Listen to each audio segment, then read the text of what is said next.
কেকের অর্ডার বাড়ানোর জন্য কিছু কার্যকরী টিপস আছে যা আপনি আপনার পেজে ব্যবহার করতে পারেন। এক্ষেত্রে আপনার অনেক বেশি অর্ডার আসবে ইনশাল্লাহ, যদি এই টিপসগুলো একদম সুন্দরভাবে ফলো করতে থাকেন।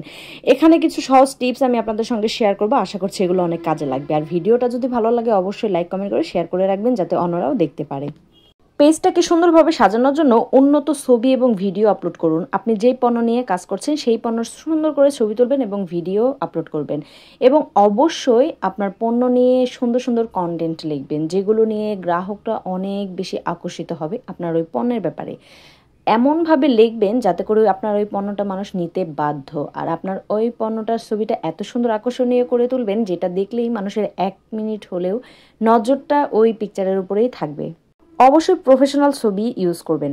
কেকের প্রফেশনাল ছবি ব্যবহার করুন, দেখবেন যে আপনার কেকের ছবিগুলো অসাধারণ লাগছে। একদম সুন্দর ক্লিয়ার যে ছবিগুলো আছে না, সেগুলো যদি আপলোড করেন তাহলে কিন্তু ওই ছবিটা বেশি আকর্ষিত মনে হয়, মানে ওইটা গ্রাহকটা বেশি পছন্দ করে। এই জন্য সুন্দর করে ক্লিয়ার প্রফেশনাল ছবিগুলো আপলোড করার চেষ্টা করবেন। কেক বানানোর পদ্ধতি বা কেক কাটার ভিডিও এবং কেকের নানান ধরনের টিপস থাকে, যেগুলো হচ্ছে আপনি আপনার প্রিয় পেজে আপলোড করতে পারেন, যেগুলোর মাধ্যমে আপনার ওই পেজ থেকে ছোট ছোট টিপস অনেকে শিখবে এবং আপনার পেজটা ফলো করবে। এভাবে আপনার পেজটা বড় হবে এবং আপনার কিন্তু অর্ডার এভাবে আসতে থাকবে। যদি আপনার পেজে ফলোয়ার্স বাড়ে, অবশ্যই পেজে ফলোয়ার্স বাড়লে আপনার কাস্টমারও বাড়বে, কারণ একজন না একজন তো ট্রাই করবে। আর যে ট্রাই করবে তাকে সব থেকে বেস্টটা তুলে দেওয়ার চেষ্টা করবেন, দেখবেন যে উনি রিপিট কাস্টমার হয়ে গেছে। ওনার কাছে ভালো লাগলে উনি কিন্তু 5 জনের কাছে বলবেই যে অমুক পেজের খাবারটা অনেক বেশি টেস্টি। মাঝে মধ্যে কিন্তু ডিসকাউন্ট অফার দিতে পারেন পেজে। মাঝে মধ্যে ডিসকাউন্ট অফার দেখলে অনেকেই কিন্তু আগ্রহ জাগে একটা পণ্য কেনার জন্য।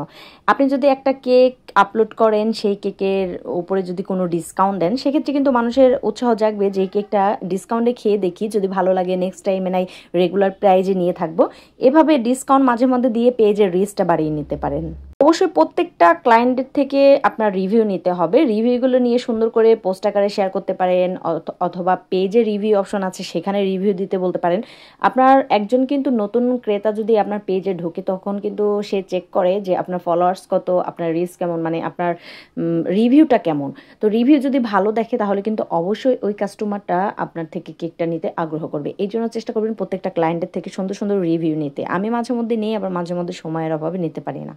আপনার পেজে রেগুলার প্রমোশনাল পোস্ট দিন, এছাড়াও শেয়ার করতে থাকুন ডিসকাউন্ট অথবা সুন্দর সুন্দর ভিডিও ক্লিপস এগুলো। কারণ আপনি যদি রেগুলার সুন্দর সুন্দর ছবি আপলোড করেন তাহলে কিন্তু আপনার কেকের প্রতি অনেকের আগ্রহটা বাড়বে। কারণ হচ্ছে আপনি অনেক অ্যাক্টিভ হবেন, আর অ্যাক্টিভ হলে দেখবেন কি নিউজ ফিডে শুধু আপনার অ্যাক্টিভিটি দেখাচ্ছে, মানে বারবার ওই কেকের পিকচারগুলো গ্রাহকদের কাছে যাচ্ছে। তো গ্রাহকরা বারবার যদি আপনার পিকচারটা দেখে তাহলে কিন্তু অবশ্যই সে আগ্রহ করবে আপনার থেকে কেকটা নিতে, কিংবা একবার পেজে ঢুকতে। এইভাবেই কিন্তু আপনার অ্যাক্টিভ থাকতে হবে। অনেকেই কিন্তু অলসতা করে পেজে বেশি সময় দেয় না, পেজে ঢুকেই না, পেজে পিকচার আপলোড করে না, প্রতিদিনই একটা করে করে। আসলে এভাবে তো হয় না।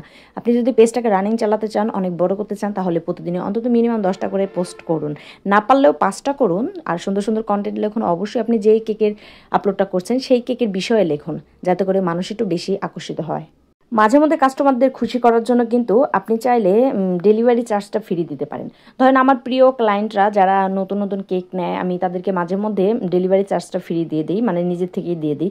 ওইটা দেখলে কি ওই কাস্টমারটা আপনার প্রতি একটা অন্যরকম ধারণা সৃষ্টি হবে, আপনার থেকে কিন্তু বারবার সে কেকটা নিতে আসবে। এই জন্য কিন্তু ডেলিভারি চার্জটা ফ্রি দিলে কাস্টমার অনেক বেশি খুশি হয়, কারণ একটা কেক নিয়ে কিন্তু ডেলিভারি চার্জ দিতে হয়, এটা অনেকেই দিতে চায় না। সেক্ষেত্রে কিন্তু আপনি যদি ফ্রি দেন, আপনার লস যাক, প্রথম প্রথম লস গেলে সমস্যা নেই, লস দিয়ে বিজনেস করতে হয়, লাস্টে হচ্ছে সফলতা আসে। এই জন্য প্রথম প্রথম একটু লস করে আপনি সবাইকে একটু ডিসকাউন্টে সারুন সব কিছু, আবার হচ্ছে ডেলিভারি চার্জ ফ্রি দেন, দেখবেন যে এমনিতেই কাস্টমার আপনার প্রিয় হয়ে যাচ্ছে দিনে দিনে। অবশ্যই গ্রাহকদের সাথে সম্পূর্ণ সুন্দর করে গুরুত্বপূর্ণ সম্পর্ক তৈরি করতে হবে, যেটা হচ্ছে আপনার গ্রাহকদের সাথে যদি ভালো সম্পর্ক থাকে, একটা গ্রাহক আপনার অনেক বেশি মানে সম্মান করবে এবং আপনার থেকে একটা খাবার বারবার নিবে, আবার সে কিন্তু ভালো লাগলে 5টা কাস্টমার এনে দিতে পারে। এইভাবেই কিন্তু আমরা কাস্টমারগুলো বাড়িয়েছি। রিপিট ক্রেতা সবসময় ধরে রাখার চেষ্টা করবেন, কারণ হচ্ছে কি রিপিট ক্রেতার লক্ষ্যে এই রিপিট ক্রেতারাই কিন্তু আপনার বারবার কেক নেয় এবং অন্যের কাছে প্রচার করে না অমুক পেজটা ভালো। এই জন্য সবসময় অ্যাক্টিভিটি, কোয়ালিটি এবং হচ্ছে আপনার সব কিছু এভাবে ধরে রাখতে হবে। এবং যদি ভালো ভালো অর্ডার পেতে চান প্রচুর পরিমাণে অ্যাক্টিভ থাকুন, দেখবেন অ্যাক্টিভিটির মাধ্যমে অনেক কিছু সেরা।